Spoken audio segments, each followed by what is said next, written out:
Star plus के serial गुम है किसी के प्यार में अब एक और कस्टडी का चक्कर चलने वाला है।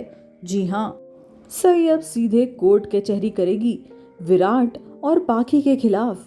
केस तो सई वैसे भी फाइल ही कर चुकी है पत्रलेखा और विराट के खिलाफ कि इन दोनों ने विनायक को उससे दूर करने की कोशिश की है। अब वो यही चीज कोर्ट में जाकर साबित करने की कोशिश करेगी। विनायक की कस्टडी के लिए अब सई लड़ेगी ताकि उसका बेटा उसके पास आ जाए। सई को कोर्ट के पेपर्स लाता देख विराट और पाखी के चेहरे के रंग उड़ जाएंगे।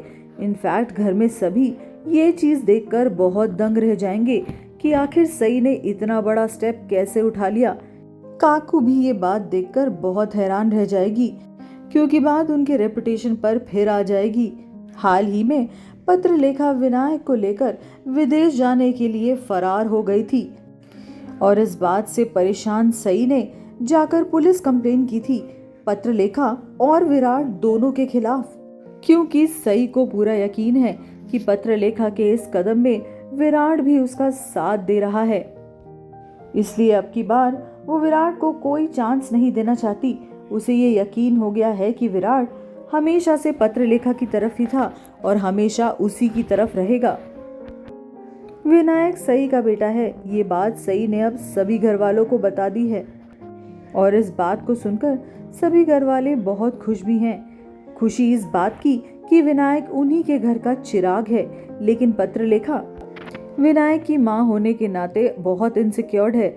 वो जानती है कि सई ने जो एक बार ठान ली वो उसे कर कर ही दम लेती है और वो जानती है कि विनायक को एक ना एक दिन सई अपने साथ ले जाएगी। इसीलिए तो वो विनायक को लेकर लंदन फरार हो चली थी, लेकिन वो पकड़ी गई।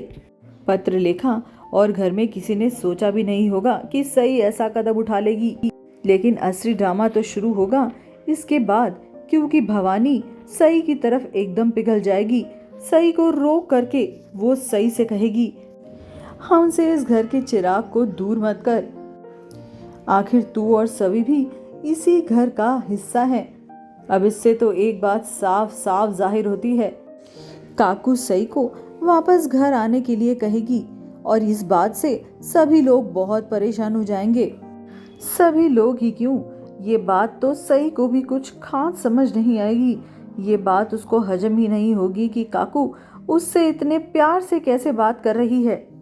इस बात में भी काकू यानी भवानी का कुछ स्वार्थ जरूर छुपा होगा, ऐसा ही सई समझेगी और ये सही भी तो है। फिलहाल चौहान परिवार के पास घर का कोई भी वारिस नहीं है। विनायक ही अकेला ऐसा लड़का है जो घर का वारिस है और अब जब काकू को ये पता चल गया है कि विनायक इन्हीं के घर की संतान है, तो वो विनायक को इस तरह घर से कैसे जाने दे सकती है। विराट को भी काकू की ये चाल कुछ समझ नहीं आएगी, लेकिन वो ये जानता है कि काकू जो भी करती है उसके पीछे जरूर कोई बड़ी वजह होती है। इस सीरियल से जुड़े हर अपडेट के लिए हमारे चैनल को सब्सक्राइब जरूर कर लें अगर नहीं किया है तो।